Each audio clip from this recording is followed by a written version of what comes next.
the sales value of a product. So if you, for example, take a Volkswagen Passat and you take a Porsche, they have round about the same weight, the same amount of stuff going into them. They're built by the same mother company. However, the energy productivity of Porsche is much higher. Why is that? Because Porsche as a brand, you can get much, much more sales value for, and therefore the Porsche, even though it, are we ready? So even though it takes the same amount of energy,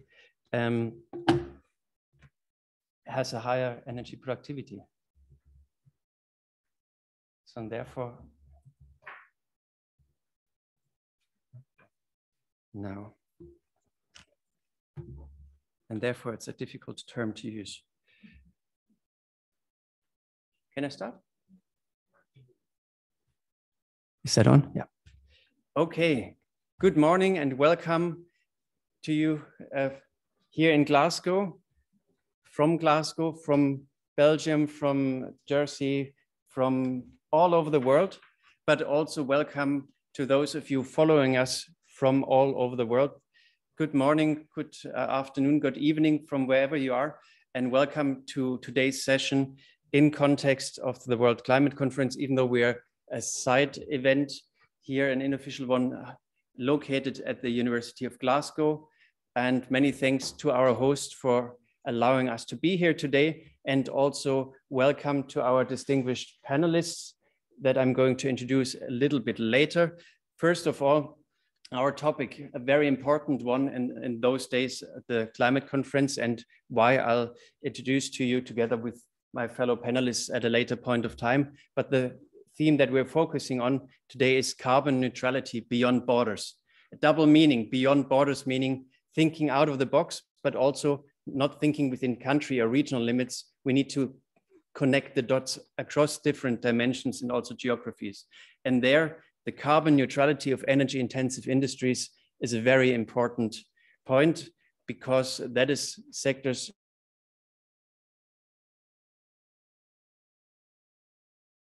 the industrial sector as a whole plays a very important role.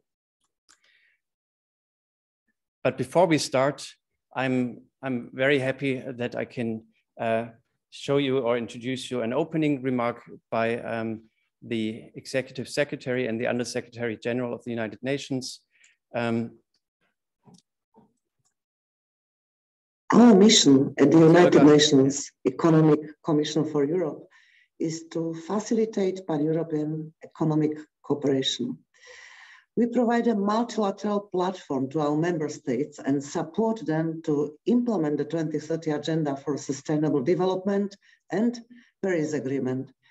We call for ambitious and immediate climate action.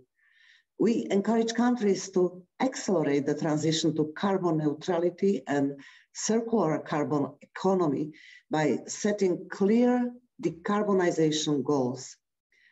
UNEC has been raising awareness of the need to decarbonize energy-intensive industries across the region.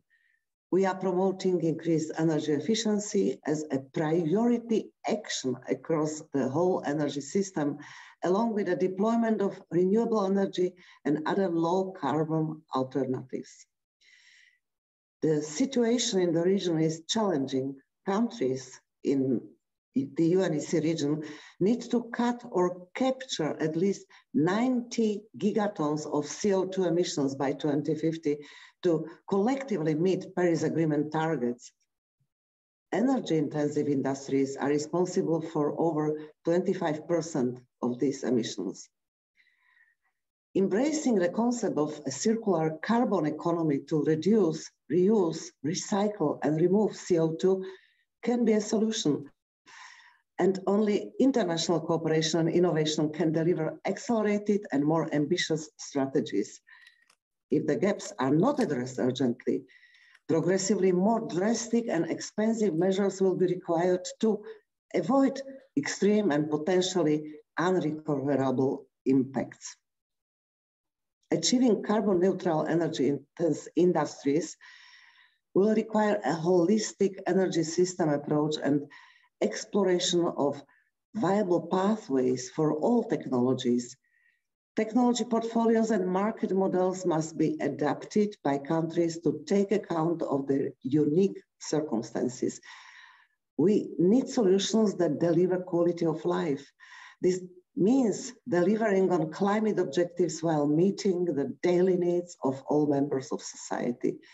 This week, here in Glasgow and at COP26, we have a unique opportunity to realize that effective solutions are in place or within reach.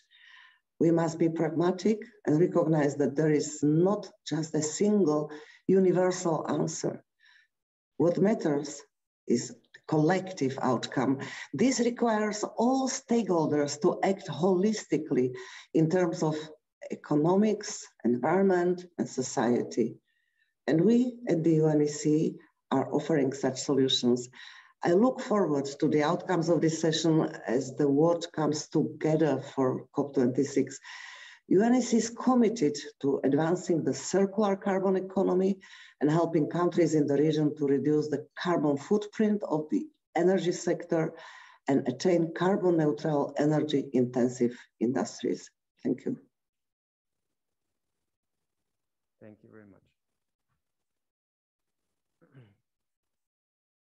Now, as the Executive Secretary mentioned, we are here also to help, and the UNECE, the United Nations Economic Commission for Europe, has lots to offer. For those of you who haven't heard of the UNECE before, it's one of the 5 regional commissions of the United Nations.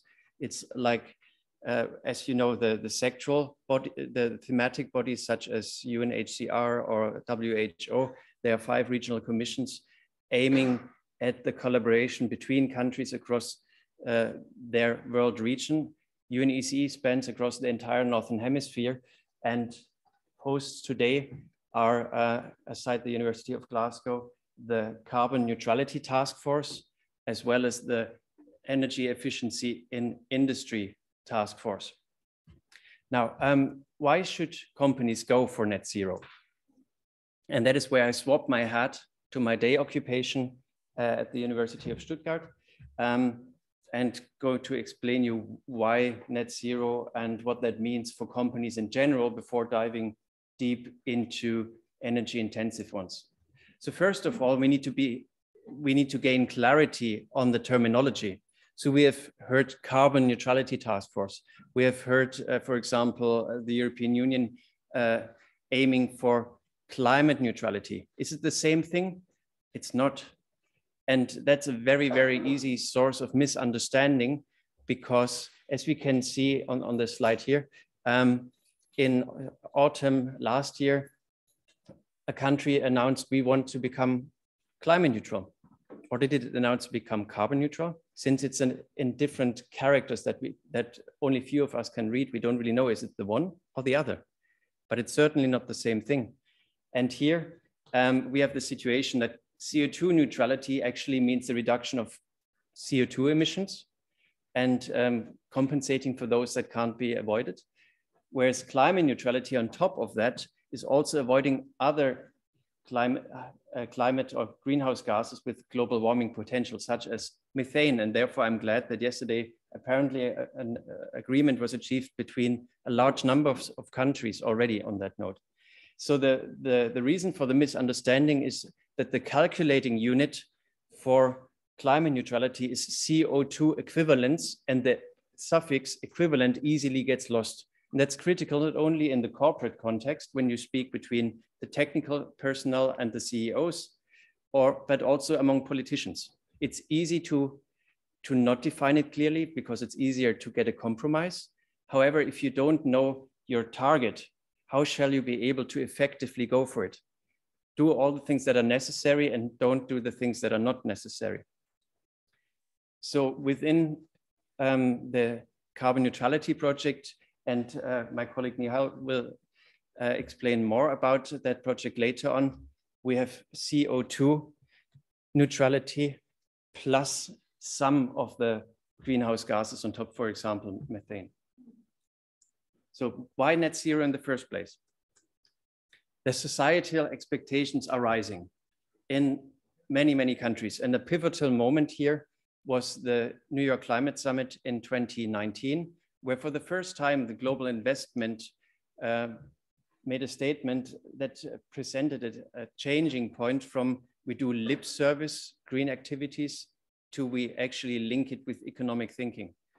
And their notion was we cannot afford continuing to invest into a business model of which we know that it won't exist for much longer. So therefore, we as investors cannot afford or cannot really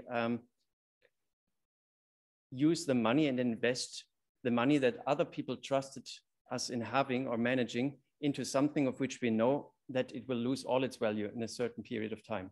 So that's a game changer, because there the sustainability aspect was linked to economic points and introducing this whole into the business arena. Also, more and more companies are being requested by their investors to disclose climate risks. For example, when the Rhine River in Germany had low water 2 years ago, there were huge difficulties for one of the chemical companies to get their supplies on the river. So that was a huge financial risk in terms of supply chain. And we have seen in many other sectors how the supply chains are critical. And the semiconductors, rare earths, wood, and many, many sectors. And there it's also important to think about circularity. So it means how to get more resilient. And we'll hear from Joya, another colleague of the expert group on resource management, on what this context plays here in terms of the role. But also we have youth. Fridays for Future are not the only activity. There were other activities beforehand. The Paris Lima Action Agenda, for example, mobilizing civil society across the world. But the youth is a very important ingredient here, because we need them as future personnel. There's skills shortage in so many sectors and areas. And according to a study, it is more important to graduates what the stance of their future employers towards climate issues than their starting salary. And that means something. Also, we have carbon pricing schemes. We have supply chain pressure. For example, big car manufacturers have started putting in mandatory requirements to their suppliers that they must reduce their footprint, because due to PR reasons and compliance reasons, they want to be able to hand over their electric vehicle with a zero footprint. In order to be able to do that, we'll see later on, we need to make sure to decarbonize the supply chain.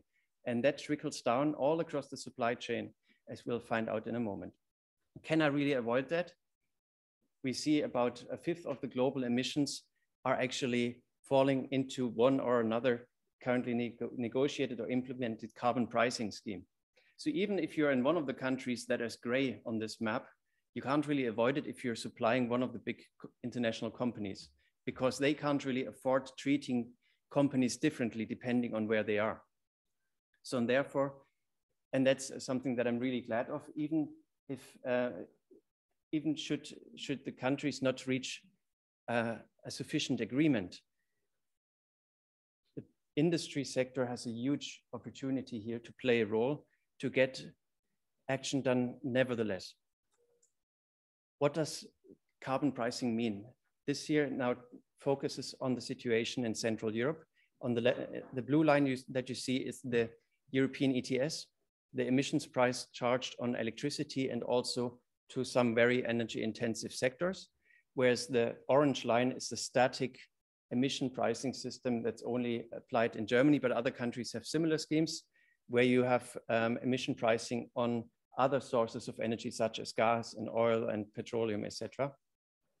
And therefore, the first time we have two different systems. One of them you can't really predict, but since the European Union announced a tightening of their ambitions, the price doubled within half a year.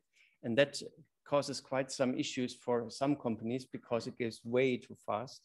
And the orange line, on the other hand, promises something that we have seen very rarely in the past, and that is being able to forecast the costs of inaction.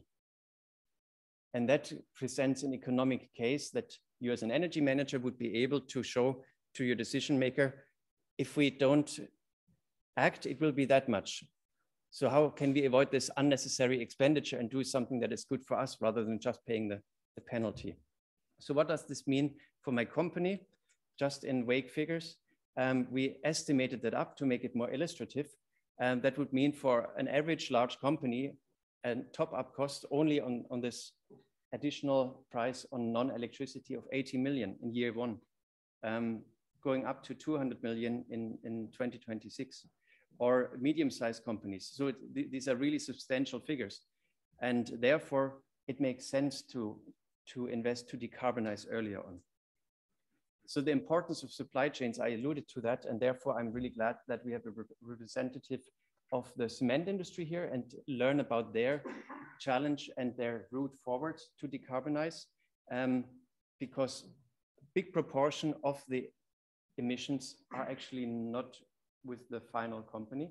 So for example, automotive industry have 10% with the car manufacturer and 90% with the supply chain. And in the cement industry, in the steel industry, in mining, agriculture, you see that the so-called Scope 1 emissions, the emissions arising from your own actions on your premises, are really the big chunk. So therefore, it is an impediment that we look as entrepreneurs at what can we do to avoid our own emissions, Scope 1 and 2, and what can we do to encourage our supply chain to deal with Scope 1 and 2 on their end to essentially decarbonize the whole supply chain. So which targets and how to achieve those targets? In 2019 at the summit, we noticed pledges of many companies. So we explored for Germany, for German manufacturing a little bit more. And what do we actually plan and by when? And already 50% of companies back then declared that they want to become net zero. It was unclear whether they meant CO2 or climate neutrality. But the stunning element was that more than half of them wanted to do that within a 5-year time span. So really quickly. During the pandemic, we then asked, okay, so how much do you actually plan by 2025? And do you still plan to do something? And particularly in what means? So we figured that by 2025, they want to get rid of 23% of the greenhouse gases based on the 2019 emissions. That's really substantial. And some people argued, how should that be? That's impossible. Yeah, it's possible if the framework conditions are fitting. And as we see, 60% of the measures that are the lower 3 colors are local measures, whereas 40%, which is the acquisition of renewables and compensatory measures, are the off-site measures. We'll get into that in a moment. But before we do so, let's look at energy intensity. One would have thought intuitively that the self-ambition of energy-intensive companies may be differing. But if you look at the middle line of the box plots, we see, irrespective of energy intensity, the average line is on the same level. It's 20 percentage points. The situation differs a little bit when we look, and I'm sorry for the small size here, if we look more at individual sectors, because there the realities are really different, as we have already seen earlier on. But what is most stunning is understanding what motivates companies and what this motivation leads to. So for instance, for those companies where investor requirements, remember, if investors are the primary drivers, those companies actually declared higher ambitions than companies that had other primary drivers. Second, image is the second most important driver that drives high ambition. The same with reduction of cost risks, so resilience in different means. And stunning here, government requirements are lowest. Why could that be? It's like if somebody tells you you need to learn that poem by heart and you don't really see it, you have this inner resistance. And if you're motivated by other factors that are important to you, then you may be easier on board and thinking rather than trying to avoid. Now, it makes economic sense. And I encourage you to scan the QR code because we don't have time to go into that more deeply, but it does make economic sense to look local, to reduce and then substitute and then compensate, because the compensation element or even the offsite substitution is a security of supply issue, a cost issue. There isn't enough renewables around at the moment to secure that there will be supply all the time. Same with trustworthy compensation schemes. So essentially, the best bit one can go into with having most control is on-site optimization to create resilience. And there also circular economy elements are very, very important, because imagine if you as a company have issues with getting your supply, then wouldn't it make sense to get your goods back and ensure that you factor in a high recyclability of your product, for example, if you're in the textile industry, to allow you to recycle the product that you kindly take back from your customer. So you're doing a nice gesture, and then you are able to use that as a secondary raw material.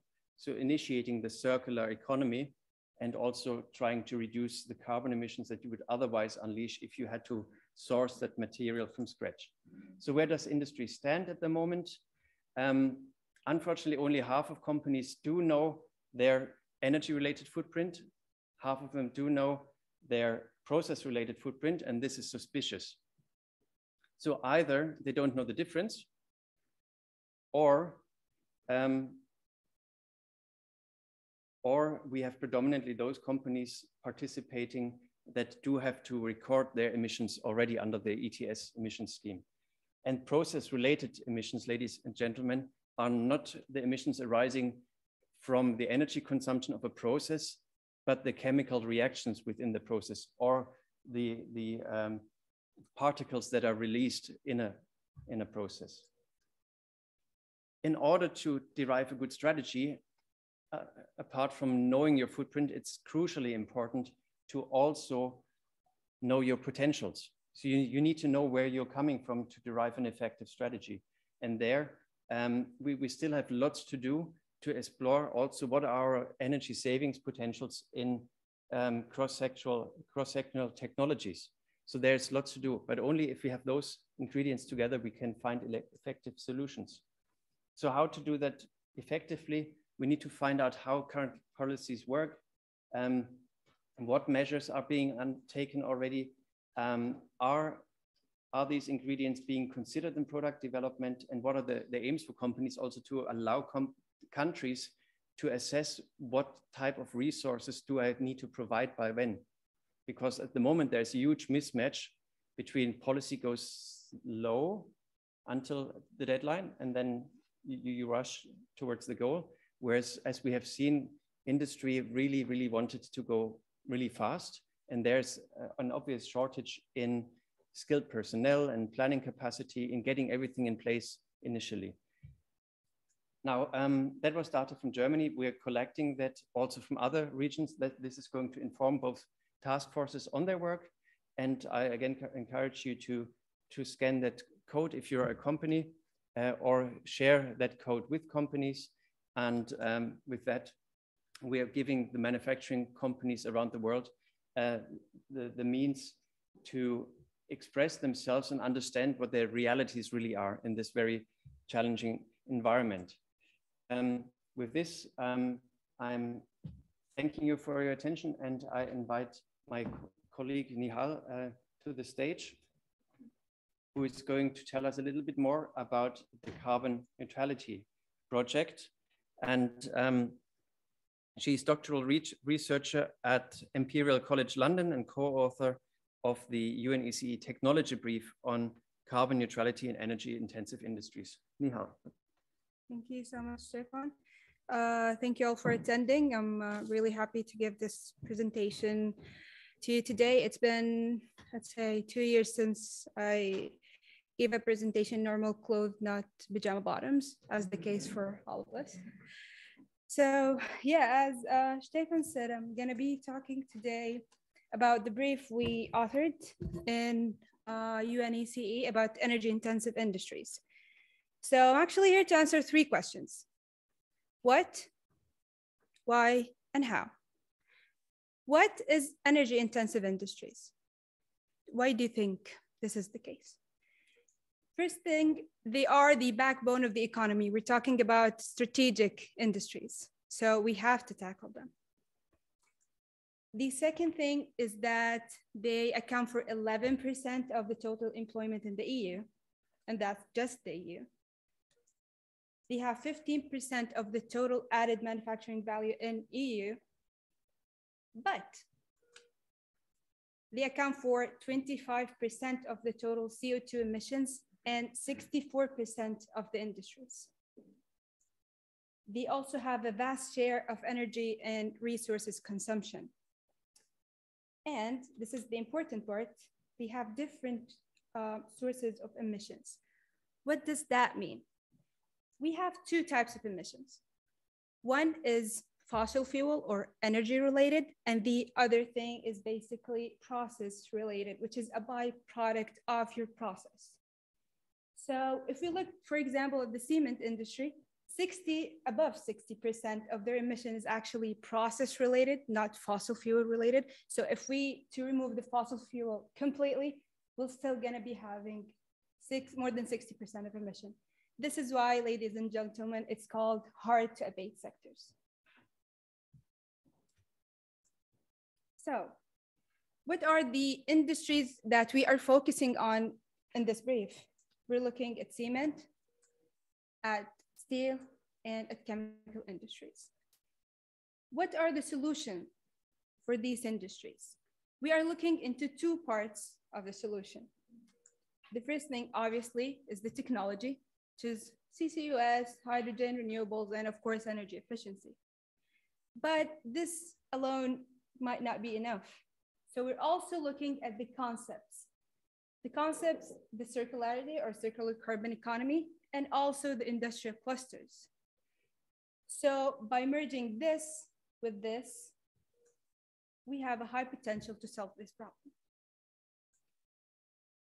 And here I want to introduce you to the second part of the how, which is the UNECE toolkit for policymakers. There are technology briefs about carbon capture and storage, hydrogen, nuclear, and obviously the one we're talking about today, which is energy intensive industries.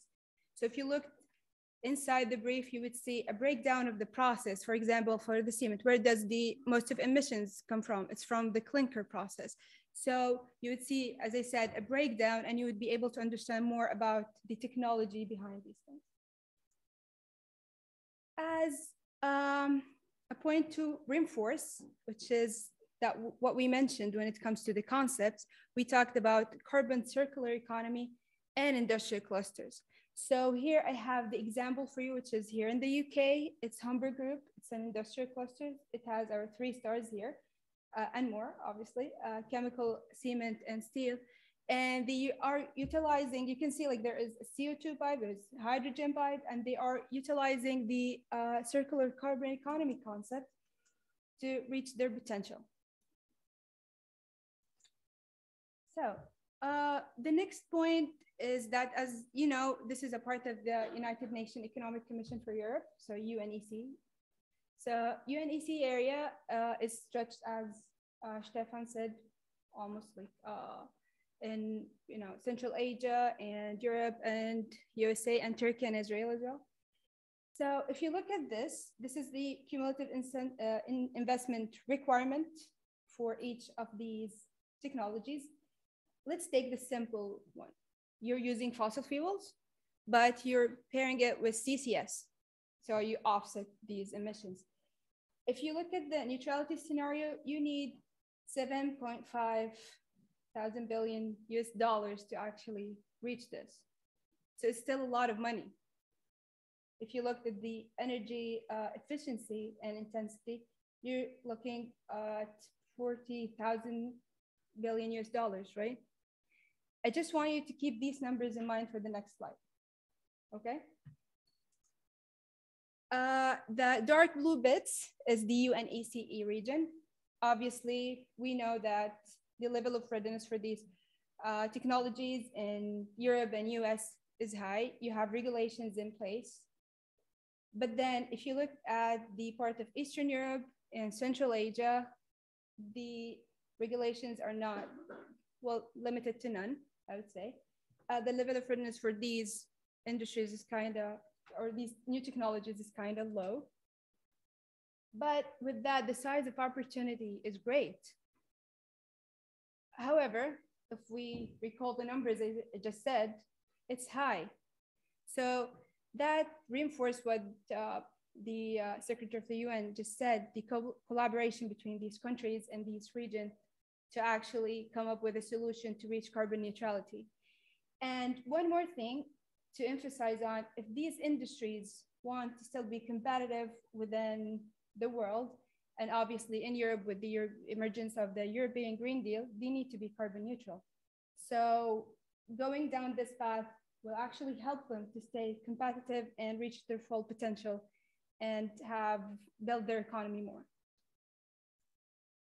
So to sum up, what we just said is how to accelerate the decarbonization of energy-intensive industries in the ECE region by policy and building capacity, by regional collaboration, as we said, and of course our two-star concepts, the industrial clusters and circular carbon economy.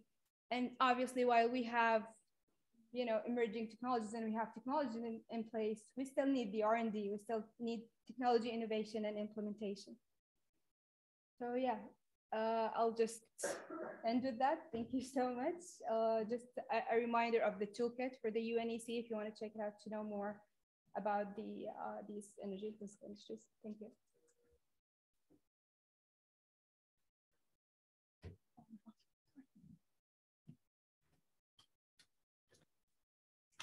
Thank you very much, Nihal.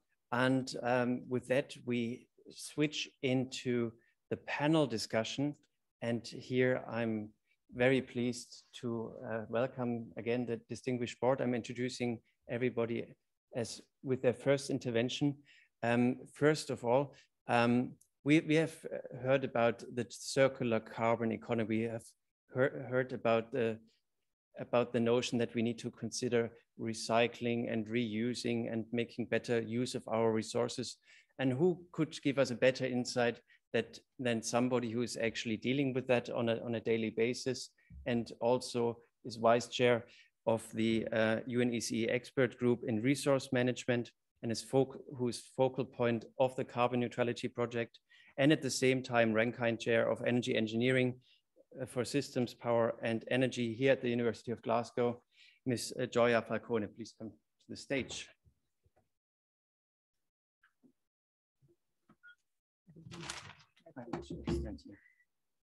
Thank you, Stefan. I think we're doing the game with the dance and the chairs. One of us has to be standing all the time. You can take my seat if you wish.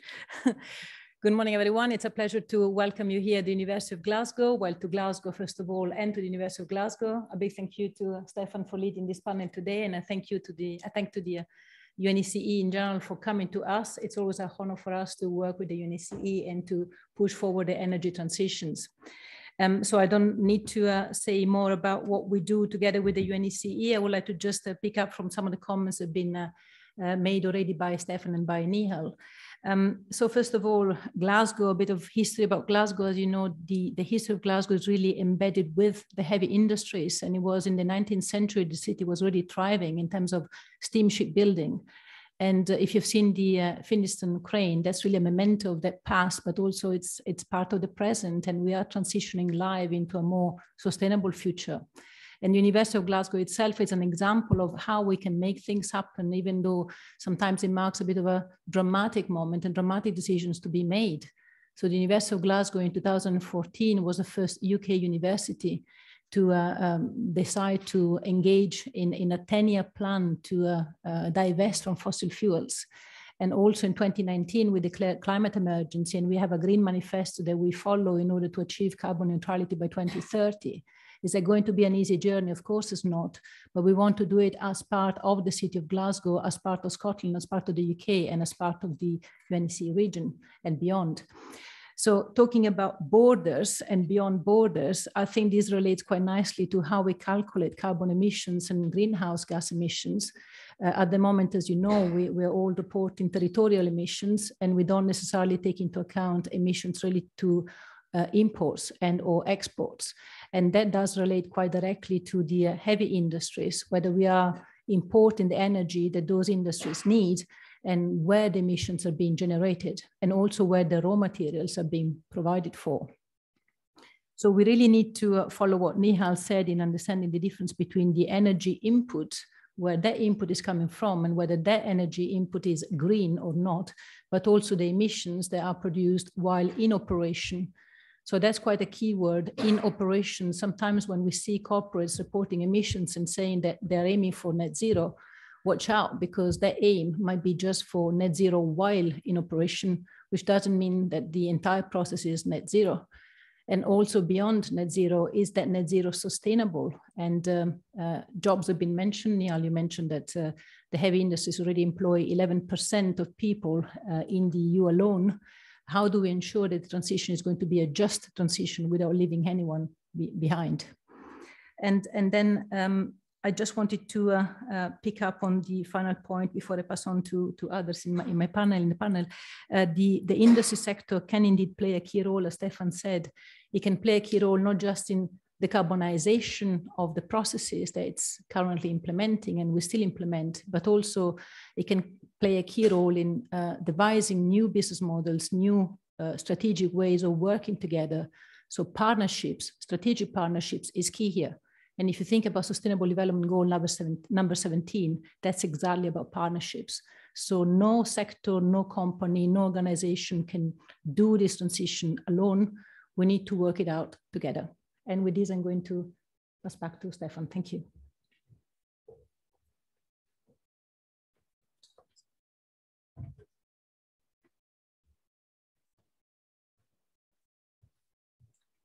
Thank you, Joya. Now we have been talking about industry a lot, and we have heard many pledges of companies in the past couple of weeks and months and years, but it's very important, particularly in hard to abate sectors, to also have role models that can show up that it's feasible, what the solutions are, and how one could replicate that. And therefore, I'm very, very grateful to welcome Ms. Claude Laurea, who is Executive Director of the Global Cement and Concrete Association, to the stage. Thank you very much. Sorry. Thank you very much, Stefan. Thank you very much to welcome us. So we'll go on to the next slide. So you heard already a few times the word cement, concrete, and we heard how much of the emission share the sector represents. But before I explain our carbon neutrality pledge, I would really like to explain why this is essential. And it's not because we emit a lot, but concrete and other material like concrete are really essential to build the world of tomorrow. Concrete has shaped the world we are living in today, but it's going to be essential to meet the need of future generation as well. To name but a few, concrete is needed to build schools, hospital, renewable energy, dams, hydropower, windmills. So concrete is needed and there's actually no substitute. And it is a sustainable building material. But as we are today, we have a challenge. There are CO2 emissions related to the production of concrete, both fuel emission and process emission, as we heard. GCCA is the Global Cement and Concrete Association. We represent now over 80% of cement production outside China, and we also have a few Chinese or several key Chinese players in our membership.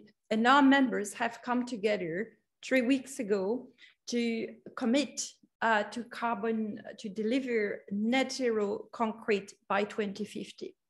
So we have defined, and you can access the whole document on a website. I have to be very concise today, so I'm really telling you this exists.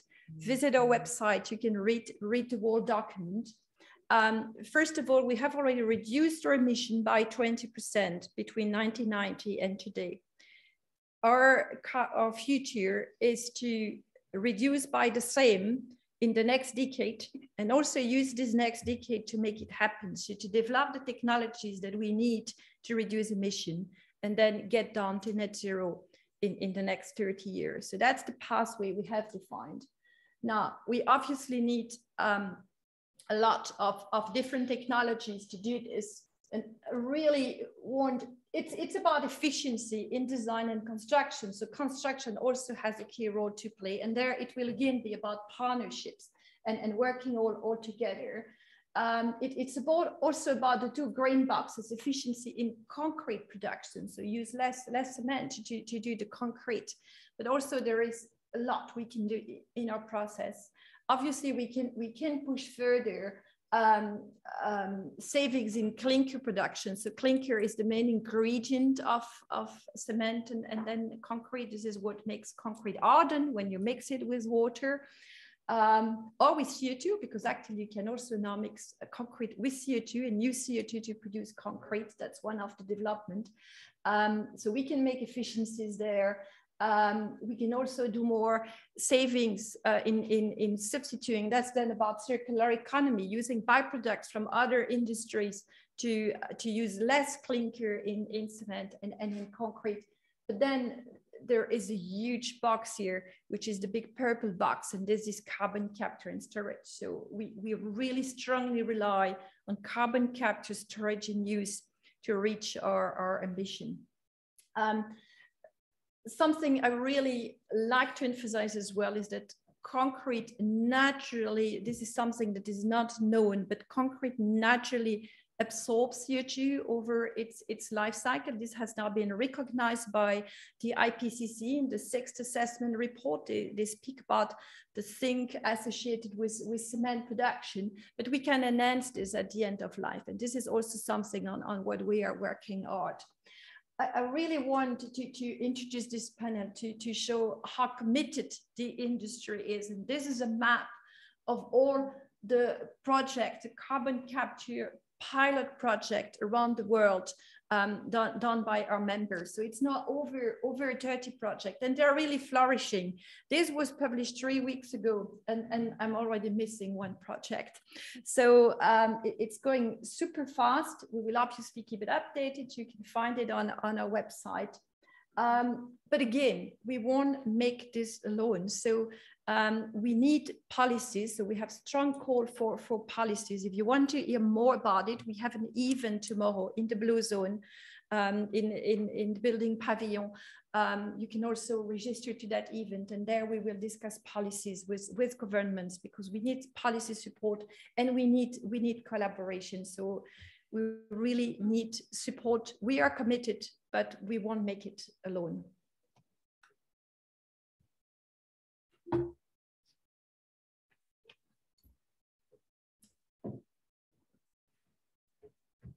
Thank you very much, Claude. It was very important to see what the cement industry is doing. Now we have heard from the UN side, from the science side, from a few different angles, from industry side. But there are two additional voices, and that is the facilitation layer, because all that only is feasible when you do have aiding bodies that help you finding the fitting solutions for your context. And whilst it is reasonably easy for some areas, for example, if you want to insulate your house or so, or to improve that. However, it's a completely different story if you want to find solutions for energy intensive industries.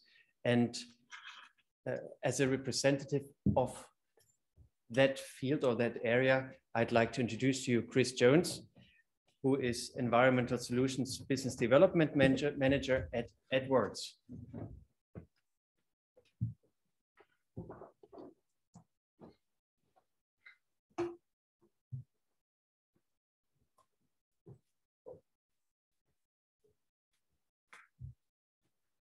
Thank you, Stefan. Just having removed my face mask. As Stefan said, my name's Chris Jones. I work for a company called Edwards. We are one of many suppliers of equipment to the semiconductor industry, an industry that provides semiconductor devices to manufacturers that we all use. Has anyone here got an iPhone with them? Are you aware of your carbon footprint of your iPhone? It's anywhere between 70 and 100 kilos. Most of that's in manufacturing. Little of it is in use. The key manufacturing points are the aluminium, the glass, and the semiconductor devices contained therein. So if I go to the semiconductor industry, the key points for the industry are it's an energy intensive industry. It uses greenhouse gases as part of the process. It uses a phenomenal amount of water because everything has to be kept really clean. And it generates some air pollution, but relatively minor amounts of air pollution. So if I start with the energy side, one particular company consumed 17,000 gigawatt hours of energy last year, which is about 70% of that required for all of Scotland. How are they addressing that challenge? They're addressing that challenge by joining RE100, which is basically a firm commitment to going 100% renewable electricity, and 95% of their Scope 2 emissions are electricity. Another major manufacturer is already at 80% renewable, with the goal of hitting 100% by 2030. I mentioned that the industry, as part of the process, uses global warming gases, greenhouse gases, and one fab in the US has the potential to emit about 600,000 tons of carbon equivalent per year. And that's about 25% of the carbon footprint for the city of Glasgow. It's already installed gas treatment systems to destroy about 80% on average of those gases, but it is working with suppliers like myself, suppliers of these gases, to generate gases in future that are much easier to treat or have much lower global warming potentials. So it's all part of a team. If I move on to the next theme, which would be water, another facility in the US uses the same amount of water as about half the city of Glasgow's annual use. It's already recycling about 88% of the water and returning about 90% of the water to the watershed, but it is working to improve the local and national watersheds in the US with the goal of attaining positive water positive by 2030. And finally, there's a company in Korea who emits about 600 tons of nitrogen oxides, NOx, every year. That's about the same as 100,000 cars. So 60% of the cars owned by the residents of this fair city.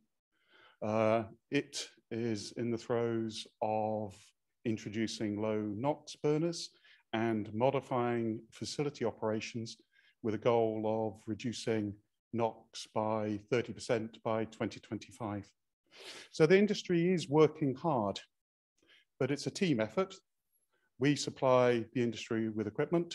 The semiconductor industry provides semiconductor devices to manufacturers, and those manufacturers supply goods to you. So it's all part of a team. We all have to work together. Please feel free to nag the people that supply you with your goods. They will nag the semiconductor industry, and we will all have to work together to make what's already a good, hard-working industry from the point of view of sustainable even better. There's always room for improvement. Thank you.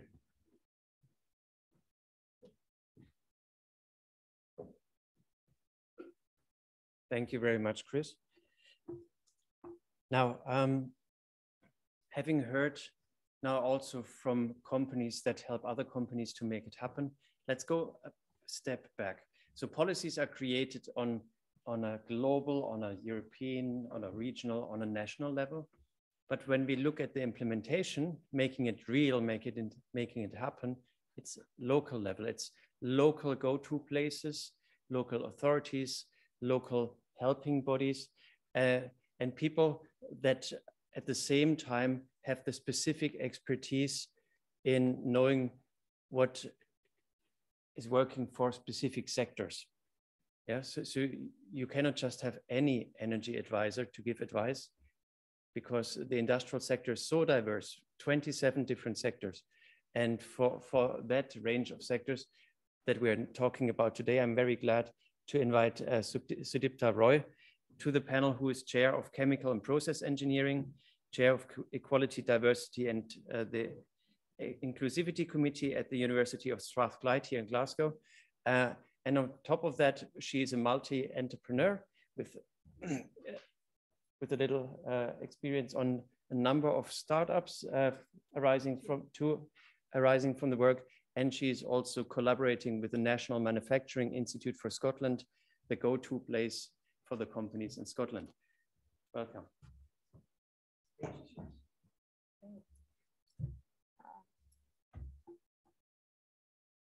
Right, I hope. Okay, great. Thanks for that introduction. I'm very glad to have been invited to this forum. And mainly I'm here to talk about what sort of partnerships and entrepreneurships can do. And we've had quite a lot of discussions on how one can look at the high level efficiency improvement and reduction. I would consider myself a low level, looking at processes and industries and new ideas and new ways of improving our energy footprint. So I work a lot with the national, I'll just give these two examples as partnerships we have, and the national, NMIS is the National Manufacturing Institution of Scotland, and we have the NZTC, which is the Net Zero Technology Center. And one is up in Aberdeen, the NZTC, and the NMIS is in Glasgow.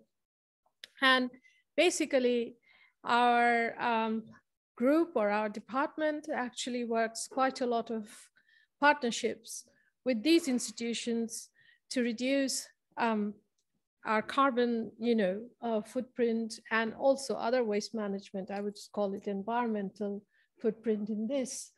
I've put that figure up in showing the turbines, because one of the NMIS projects relates to looking at manufacturing for what I call the next green energy. So we all want to reduce our carbon footprint, and the way to go is go to the marine, offshore wind energy.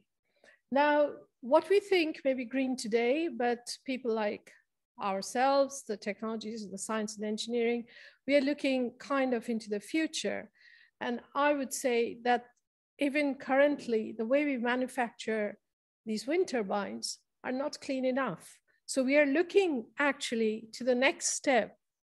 And one of the ways of improving their performance is to make a very high volume manufacturing of certain parts which go into that. And I can't stand here and reveal the parts, but those would actually improve the performance, because what happens right now, the vanes have to be replaced or they have to be fixed. And there's a helicopter, which is a very dangerous job, which takes off, goes over the sea, somebody lands there and has to actually fix this, okay? This is both in terms of health and safety, a dangerous thing to do. It uses all the energy which you have to go out and fix all these thousands and thousands of wind turbines or wave turbines. So we are looking at ways of giving even longer life. So efficiency is often kind of seen as a point of where you would produce. So not only that, but also during the operation and the life cycle, you can minimize. And we've been talking of some of these in operation, how we can reduce the emissions. The second one, the NZTC, is again, there is this vast ocean. And actually, I did my PhDs a long time ago. I look very old, and I am indeed old. In the late 80s, people were looking for where this CO2 was going, actually, and it went into the sea. The oceans were absorbing a lot of the CO2, and maybe not, it's not as talked about now, but because of that, the temperatures didn't go up as much as was expected. And this was something which was happening already. And some of my colleagues worked on this. And right now we want to look at this ocean and start looking at CO2, what we can use this CO2 which is absorbed in the ocean. Because the ocean is anyway a direct air capture. It just, the CO2 in the air actually will go into the ocean if you can clean up the ocean. So we want to actually look at this marine CO2 and make new products from that. So we're capturing from the sea and making new products, and actually the oceans capture from the air. And then your problem is solved, hopefully. So we are always optimistic, and we look at these partnerships, local partnerships, which will allow us to do this. Thanks, that's all I have to say.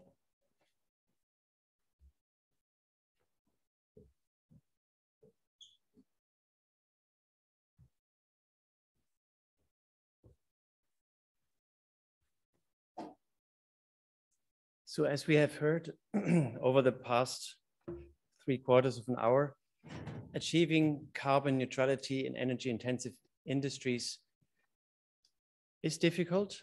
However, we are having quite a range of options and pathways to get there. But in order to get there, many little things need to click into each other. So we need all the different roles all together to make it happen. And therefore, I'm glad we were able to pull together this panel to showcase the different roles that play a role. But now there's the time also for the audience to ask questions. If you don't have any, I have. Yes, please. And please state your institution as well as your name. And ideally also direct your question at the person that you like to answer, if there's a specific person. Hello. Well, first of all, thank you very much. That was very illuminating. It's very well done. My name is John Holland. I'm an emeritus professor of finance at this university. Now, I found I can understand that. I'm a professor of finance and I can understand what you were talking about. So well done. Now, today is Finance Day at COP26. And I just wonder, what is the role of finance in this carbon neutrality process? In particular, the various phases of the decision model, input, process, output. Can the members of the panel cast some light on this? Thank you very much. And I think that question goes to Claude first, and then I guess all the panel wants to answer. I could. Yeah, maybe you, Claude, go first. Okay, so that's the way we do it. We remove our mask to answer your questions. Yes. Okay.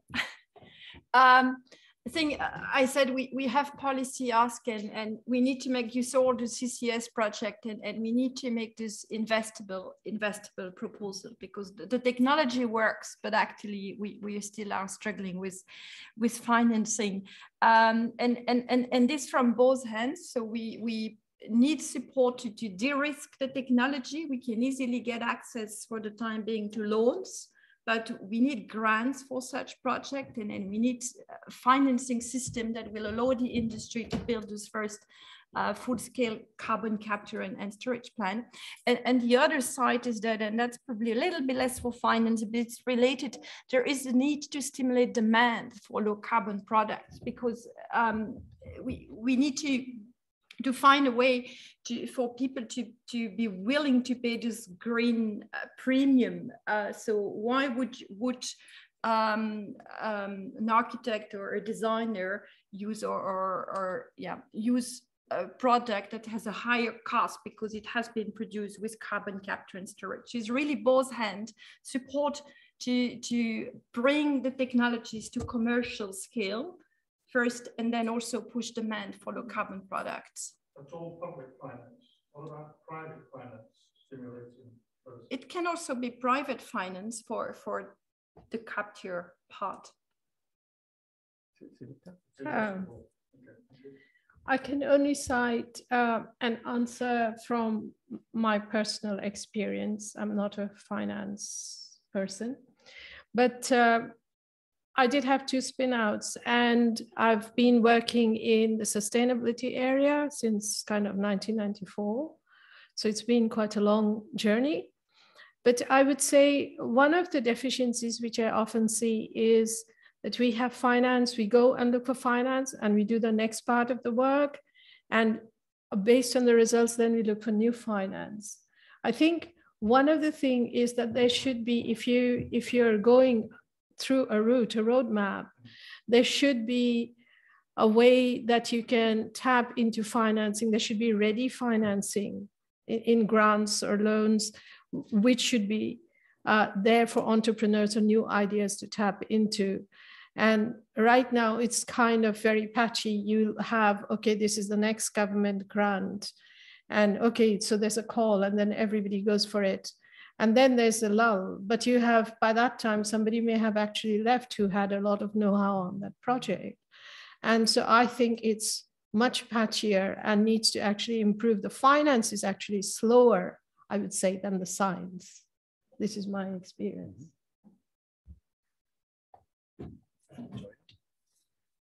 Thank you for the question. It's a key question. I'm currently in the Energy Working Group, reporting to the Chief Advisor to BEIS on the UK Green Taxonomy.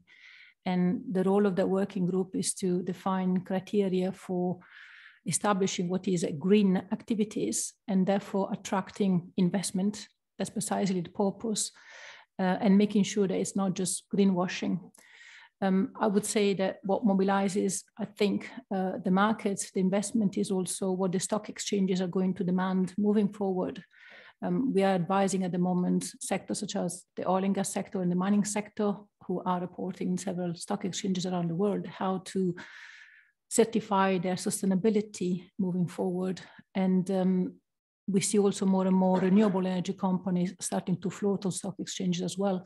So I believe that will be a key mechanism to then, I mean, that coupling between companies being on the stock exchange and their reporting the sustainability KPIs will be a key investment to mobilize or to shift, if nothing else, investment from conventional types to greener types. I think I'd just like to mirror what Sudipta said. But in addition, there is definitely a need for both private and public finance for decarbonisation of the electricity sector. It's rather important as a heavy electricity user. Part of our goals, industry goals, to reduce our carbon footprint will very definitely relate to decarbonisation of that sector. There's a lot of internal funding going on to provide, as I indicated in my presentation, reduction in some of the process chemicals, reduction in the impact of some of the process chemicals that we use. So it's very much a mixture, but there definitely needs to be a market pull to make these things happen as well. Just in a second. And one moment. You all get your choice. I also happen to be on the Energy Efficiency Financial Institutions Group of UNEP FI and the European Commission. And there in the industry working group, I've been involved a little bit into the development of the taxonomy, the EU taxonomy that's on hold at the moment. And it's very, very tricky to compose one that is fitting to the various needs of the industrial sector, particularly in the timeline that was given to us to provide input. However, we are working on the practical level with companies that have put out green bonds for their activities to fund their bigger activities. We have seen other companies that actually don't really need external funding. So that doesn't apply for the energy intensive industry. That doesn't apply for micro companies. Yeah, that's very important. But on average, 7 out of 10 companies in that very questionnaire that I referred to earlier fund their efficiency measures through their cash flow. And in many regions, getting a loan depends on whether you're a viable business. So you're not near bankruptcy. It doesn't really matter that much what you use the money for. However, there are now dedicated funding lines for green transition. The challenge in many companies, I said, not in that sector, but I invite Claude to counter me if you would like. It's more a decision by the management of the company to decide to invest into something that is not core part of the business, and that it's very important to understand here that in the average company, the energy cost share is 2 to 3% of total cost. In energy intensive industries, it's more than 15%. So there, it's a matter of is it your core business, and is the impact of doing something really that critical, and getting also the mindset going. With the larger companies that are obliged through the sustainability reporting schemes of the European Union and other geographies, for them, issuing a sustainability report is not a report for the shelf or a compliance thing. They told me it's about remaining investable. Yeah, so that's a critical thing. And last little point,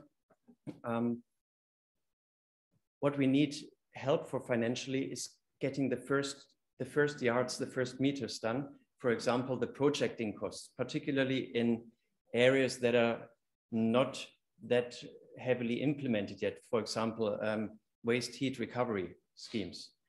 So there, an injection into the planning cost is an important element of getting things going. Once it's established, as we have seen with photovoltaics industry, then the markets and the demand will catch up, but getting the first thing going.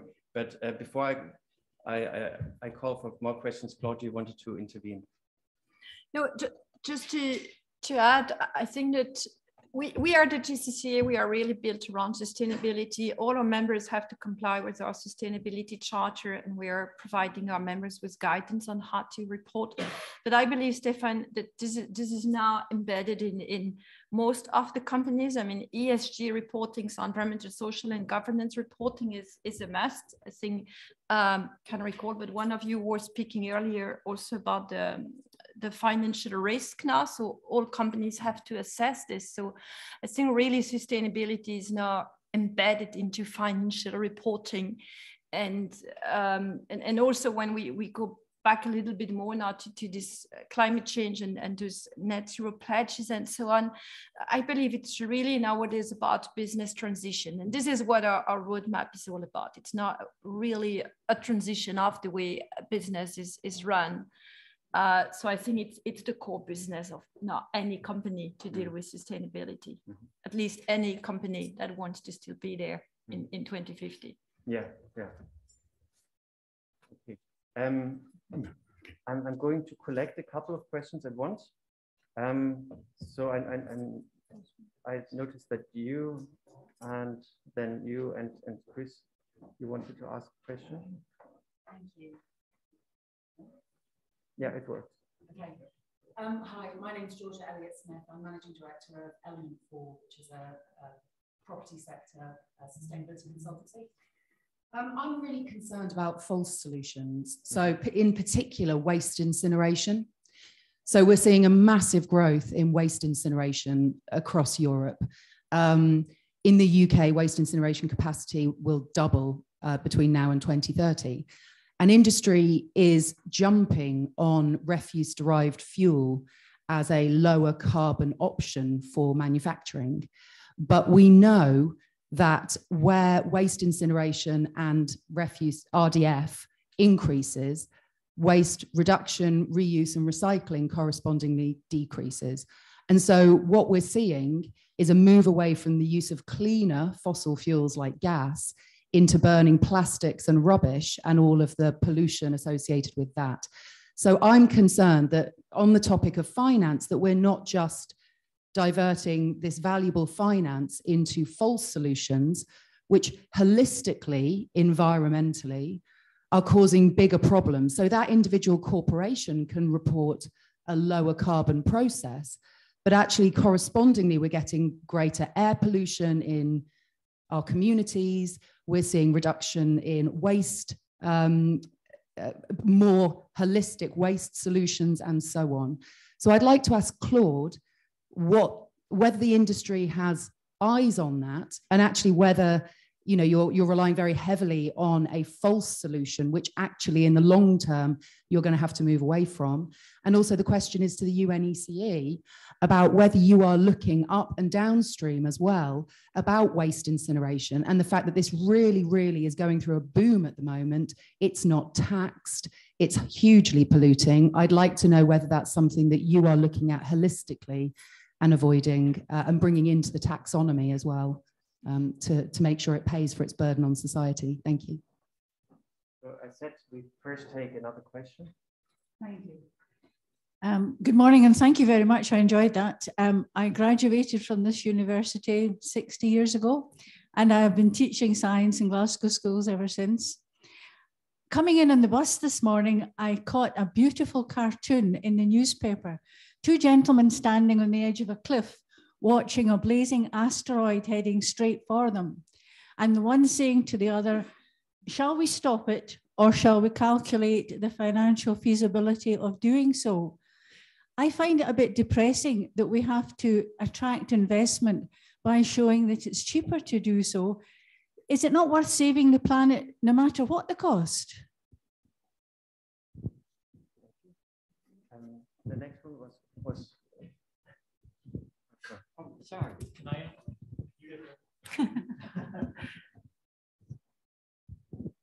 Thank you very much. Not so much a question, just an observation on the finance side. I'm a senior research fellow at University College London, Chris Cook, the Institute for Strategy, Resilience and Security. And I was asked to look into, after the financial crash, I was asked to look into, you could say, think the unthinkable and look at complementary means of financing, which were not the ruling debt and equity finance, which everybody on the panel is familiar with. And I just make the observation after 10 years action research, and I'm a UN expert, I advise governments on energy strategy as well. I was a director of the biggest global energy exchange. I designed the UK like natural gas market. Apologies for that. We all make mistakes. Now, my point is that there are, in fact, if you look historically, there are ways of doing. In 1778, James Watt, the Scottish inventor, didn't sell his new steam pump, much more energy efficient. He supplied the use of it in exchange for a third of the coal that the miners saved. That is what I call a smart swap. You don't buy the pumps, they're supplied and you have the use of it. Pumping as a service. Services are resource efficient, if you like. They're not capital intensive either. So point one is heat as a service, cooling as a service, mobility as a service, light as a service. Businesses do not use gas, electricity, or oil. They use energy delivered, exergy in the technical phrase. So that's point one. And the second is, there is $17 trillion out there currently getting negative real returns. Any of them would be interested in a positive return from energy. And that there are very simple solutions for that. Prepayment, not energy, sorry, not equity, not debt, prepayment. That is a form of finance that's been around for thousands of years. Imagine prepayment for energy and energy savings. You don't have to imagine it. The utilities do it every day of the week for the poor people who can't actually afford to get credit. So I'm pointing out that there are complementary tools, and we're actually rolling these out right now in proof of concept. But we could talk about that if anybody in the audience is interested. Is there any particular question for us that you wanted to address? Oh, I don't know if I think that was just a comment. Oh, see, okay. So we take your question as last question, and maybe yours if we have time, but hi, thanks. Stuart Watson. I'm policy lead for energy intensive industries, decarbonisation in Scottish Government. So I know how difficult this is to shift things from policymakers to deployment. And it's on that tack that I wanted to ask a specific question, maybe more to Claude. I'm afraid you're getting lots of questions, is the carbon capture part of cement making. Yeah, there's one cement plant in Scotland. It's really important for the community, for the circular economy, which is growing in Scotland. How close are we to solutions that are deployable, that can be retrofitted on cement making, that can capture emissions from the industrial process? How close are we technically to do that? I know the finance is a different question, but I'm more interested in the technical readiness of that. Okay. These very short answers to. Yeah, I will try to be short on both, although this one would require a long debate. But maybe the easy one first. Technically, we are there. So you may have seen in Norway, they will now be the first commercial scale plant developed. And there are quite a few announcements. So technically, we are really ready. Part of our commitment in our roadmap is to have 10 full-scale commercial plants by 2030. So that shows that technologically we are ready. Your question is a good one, and it's a long debate. First of all, I wouldn't say we heavily rely on fuel substitution by waste. You have seen it in the lever, so that's not the main lever, but it's one of the lever, fuel substitution. I'm a strong believer. This is not incineration, this is co-incineration. So our plant have not been built to burn waste. The plant exists. We need fuel to fuel the plant. So this is already not additional incineration capacity that's being built to burn waste. Then in the short answer, I want to insist, we are fully respecting the waste hierarchy. So what comes to the cement plants are waste that are not recyclable, not reusable, even the plastic. So because I know there is a big debate around this plastic issue. So what is collected, what is recyclable doesn't end up in the cement plant. It's the mixed fraction that ends up where it's non-recyclable. But plastics is also not our main waste stream. We are mostly using, fuels from other industries, sports solvent, ours, whatever, mixed waste, difficult waste that no one else can deal with. Also waste from biomass. That is a technical point, because the waste industry talks about residual waste that cannot be recycled. But that's not true. 60% of the waste that goes into incineration and RDF is technically recyclable. They just class it as not recyclable because it's mixed in with other waste. And so what we need is policy that drives pre-sorting of waste before it is incinerated to remove the recyclable fraction, because by the time it ends up to you, it isn't recyclable. But that's because it hasn't been processed. And that's what's missing. Yeah, we are asking policies and we are only talking Europe here, but in the rest of the world, you have piles of waste. So we are also asking for the right policies in place for waste collection and sorting and so on, and landfill ban. So we are fully supportive of these policies. But in interest of time, we have to take that conversation offline to be able to respond to the other questions, if that's okay with you. Could I just ask, my second point was about the UNECA. Yes, Joya, if you can, please, very briefly. Thank you. So many interesting points. So the UNECE is representing different countries, and we're talking about specific region as already summarized by Nihal. If I refer to the EU taxonomy and to the UK green taxonomy, you will see that they find they make explicit reference to ISO standards for life cycle assessment. And so in the situation of the waste incineration that you mentioned, it's important to define the boundaries of the system. So I agree with you, it can be tricky if you just focus on a subsystem and if you try to define that subsystem process as clean or sustainable. But if you extend the borders to before and after a little bit, if you try to do the full LCA from where the waste is coming from, all the process in between, the sorting or not sorting, it's like a mass balance, an energy balance all the way. That's what LCA does. And there are mathematical procedures for doing this LCA. So the taxonomies are actually asking for this LCA to be presented. And this is how the process is defined, sustainable or not. And my personal point of view is that sometimes this requirement is not made very stringent, and we are not seeing a fair comparison of different processes across the board. And the other key question here, which is also discussed by the UNECE, is lifetime of projects what is the lifetime of the process that you're talking about? Is that just, again, the in situ at that location where the waste has already arrived? Or is there a process which has entering and exiting sub-processes? And so is the lifetime broader than just, say, the 10, 20 years lifetime of the plant on the site? And if we don't capture the materials movement along the way, we're missing out on key points, as you're saying. Very brief. Yeah. So briefly, on the waste, on the incineration side, one of the key aspects is going to be us behaviorally. We're relatively rubbish at segregating rubbish. So a key point there. On the carbon capture side of things, our industry uses a lot of hydrogen, and there are now hydrogen plants being brought online from steam methane reforming, which is the classic route for hydrogen, which are now doing carbon capture and storage to remove that particular carbon aspect. Recycle of high embodied energy gases that are used by our industry is heavily being considered. So the noble gases, inert gases, krypton and xenon, there are active projects on that.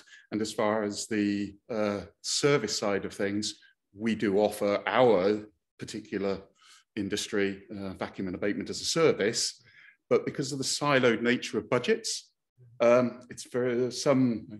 take-up's poor. So, and on this very, very important question that you raised, calculating versus doing something against it, personally speaking, I dedicate my working life to getting it done rather than just talking about it, even though I'm talking about it right now. But it's a matter of bringing it across to people, to decision makers, to link together the different ingredients, the components, so that it becomes understandable, and also to motivate companies and entrepreneurs across the world, here in the room, over at COP, those visiting from other countries, to see that there are approaches, that there are solutions, that there are ways, that there are facilitators, that there are specialists, that there are subnational governments taking action that can facilitate and help with the process, facilitate in advancing. And therefore, it's very important to keep one thing in mind, and that is the ideal mix of measures. And I know that there were more questions going into the financial aspects. There's not one solution fits all scenario. It usually depends on the focus of us as an individual, of us as a company. So what do we want to achieve? By when? At which scope? What are our priorities? What is our situation? What have we done? What could we do? What could we improve? And therefore, based on all those ingredients, we can have our very, very individual specific puzzle of ingredients put together and get the facilitators to help us finding that. And it's very much decarbonization in any sector, or also personal life, is like getting to your ideal weight. Yeah. So first of all, taking the decision to get there, but then also to take action. But taking action, there are multiple different ways. You could just go running, and you could run for a very long time to burn your calories, or you could change your diet, or you could build muscles to increase your turnover, right? But can you do that exploratively? Yes, you may accidentally have the ideal configuration to get there quickest and most effectively. With the time we have, we should aim at doing it effectively. It's better to do something before doing nothing, but doing it effectively is better. And their personal trainers, like in the ideal weight scenario, are the people that can help us finding that configuration of gaining muscle and changing the diet and the right amount of cardio. And like in this metaphor, it's also that it's easier when you have a body who is there, who you committed to when it's raining outside and you actually wanted to go running and you don't really want to at all. So, and therefore, having industrial clusters, having business B2B networks is a very important thing, because decarbonization is really like the ideal weight. Once you achieved it, you got to keep it. Yeah. And in order to keep it, we are again back at the financial situation. At the moment, we have the 2 to 3 year payback scenario to say yay or nay to investments. However, the situation changes dramatically when we look at decarbonization as goal, because there suddenly we have a time frame. We want to decarbonize by 2025. Oh, that's 4 years. We want to decarbonize by 2030. That's 9 years. So if the intervention that is on the table is actually having a useful life and a usable life of longer than that time span, it actually matters what is the most economic configuration by that timeline. Yeah. So, and therefore an ideal mix based on the emission costs, based on the energy acquisition costs, based on the resource acquisition cost is emerging, is transitioning, is changing, and you need to keep it ideal all across your milestone year and beyond. And that's what our next challenge is. That's what I'm keen to work on this afternoon with all of you. And thank you very much for your attention. We will continue this conversation next year in spring and focus more on how do I actually then find out about my ideal mix from a company's perspective. With that, I thank our distinguished panelists. I thank the audience, and let's make it happen. Thank you.